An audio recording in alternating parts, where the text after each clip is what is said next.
नमस्कार दोस्तों, मैं अंकुर उपाध्याय स्वागत करता हूं आप सभी का एक बार फिर से अपनी नई वीडियो में। दोस्तों, आज 3 कंपनियों के नतीजे आने थे। 2 के मैं आप सभी के साथ डिस्कस भी कर चुका हूं, आनंद राठी वेल्थ मैनेजमेंट और जीएम ब्रेवरीज। लेकिन तीसरी सबसे बड़ी कंपनी थी जिसके नतीजे आने थे और आ चुके हैं। दोस्तों, रिजल्ट्स आ चुके हैं टीसीएस के। कैसे रहे हैं नंबर्स, एक एक करके डिटेल्स आप सभी के साथ शेयर करता हूं। स्टॉक का भाव 2600 के भी नीचे ट्रेड कर रहा है आज की डेट में, और अभी इसने 2346 का लो भी लगाया है। मैं आपको ये भी बता दूं, अभी 2589 पे है। आज 1% की तेजी के साथ बंद हुआ अपने नतीजों से पहले। अब एक एक करके आपके साथ इसके रिजल्ट शेयर करता हूं। सबसे पहले कंसोलिडेटेड नेट प्रॉफिट अगर आप देखेंगे तो क्वार्टर ऑन क्वार्टर 10,660 करोड़ के सामने 13,700 करोड़ पे आया है। वहीं एक्सपेक्टेशंस की बात करूं तो 13,728 करोड़ की उम्मीद थी, यानी अनुमान से 28 करोड़ मिस हो गया है मुनाफा। तो ओवरऑल एस्टिमेट के सामने देखा जाए तो इनलाइन है, बट थोड़ा सा अनुमान से मिस हो गया है।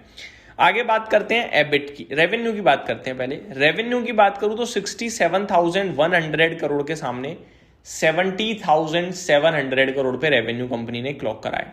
तो यहां भी क्वार्टर ऑन क्वार्टर जंप देखने को मिला है आपको, लेकिन अनुमान की बात करें तो अनुमान 69,400 करोड़ था।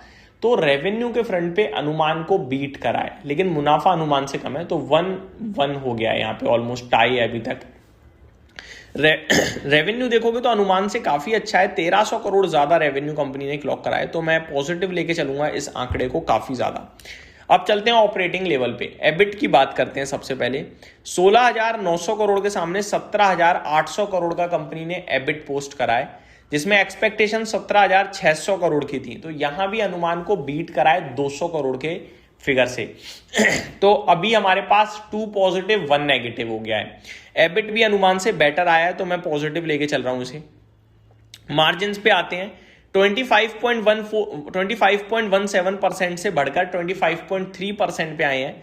तो क्वार्टर ऑन क्वार्टर मार्जिन में भी हमें अच्छी इंप्रूवमेंट देखने को मिल रही है। लेकिन अगर मैं अनुमान की बात करूं तो यहां अनुमान 25.4% का था। तो मार्जिन अनुमान से 10 बेसिस पॉइंट कम रह गए हैं। बाकी तो अभी तक मेरे को अच्छा लग रहा था। तो अब 2:2 हो गया है, यानी 2 अच्छे 2 नेगेटिव हो चुके हैं। अब हमें इस नंबर को कैसे आंकना चाहिए? मेरा मानना यह है कि आप आईटी से बिल्कुल उम्मीद नहीं कर रहे हो, लेकिन आईटी ने इतना खराब नहीं करा है। मैं पॉजिटिव लेके चलूंगा इस नंबर को। आगे और पढ़ते हैं कुछ चीजें। Company recommended a final dividend of ₹31 प्रति शेयर, 31 रुपए पर शेयर का कंपनी ने डिविडेंड भी अनाउंस करा है। करंट मार्केट प्राइस के हिसाब से देखोगे तो काफी अच्छा डिविडेंड लगेगा ये आपको। Company renews it's strategic partnership with marks and Spencer. तो मार्क्स एंड स्पेंसर के साथ इन्होंने अपनी जो पार्टनरशिप है उसे रिन्यू भी करा है। तो मेरे को लगता है मार्केट इसे पॉजिटिवली लेगा, नेगेटिवली नहीं लेना चाहिए। बाकी नेगेटिव जाता है तो इस स्टॉक में यहां से खोने के लिए वैसे ही कुछ नहीं है, और गिर जाए तो आप अपॉर्चुनिटी ही समझिए, मैं तो यही कहूंगा। अब एक बार टेक्निकल टर्म्स पे बात करते हैं, फिर देखते हैं कि कैसा दिख रहा है स्टॉक। 2590 पे है, ऑलरेडी काफी टूटा हुआ है। लगातार स्टॉक 20 EMA के नीचे ट्रेड कर रहा था, मैं देख पा रहा हूं इसे यहाँ पे। स्टॉक फर्स्ट टाइम 20 EMA के नीचे निकला है ऑलमोस्ट 14 जनवरी को। फिर एक दिन के लिए 20 EMA के ऊपर आया था 3 फेब को।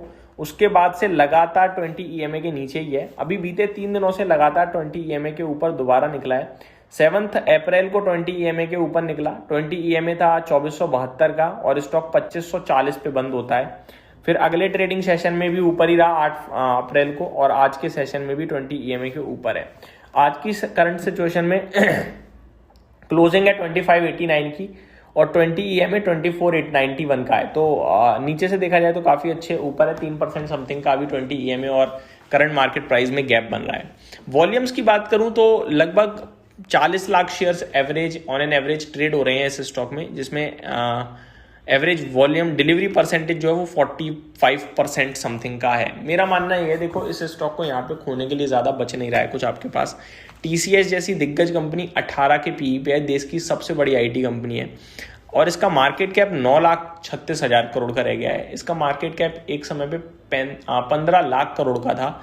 इसका प्राइस स्टॉक आप ऊपर में देखो तो 4500 रुपए का हाई दिखा चुका है, आज की रेट में 2590 है। मेरे को लगता है आईटी स्टॉक्स बहुत टूट गए हैं एआई के डर से, मार्केट की करेक्शन, बाकी इतना टूटने लायक थे नहीं।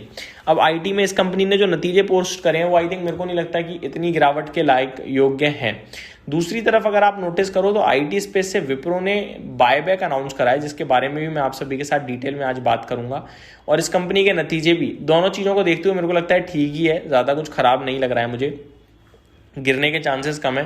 बाकी सेंटीमेंट्स के हिसाब से अगर गिर जाए तो बात अलग है। बाकी नीचे में आप इसको on an average buy on dip के लिए लगाइए अगर आपको लंबी अवधि का खेलना है तो।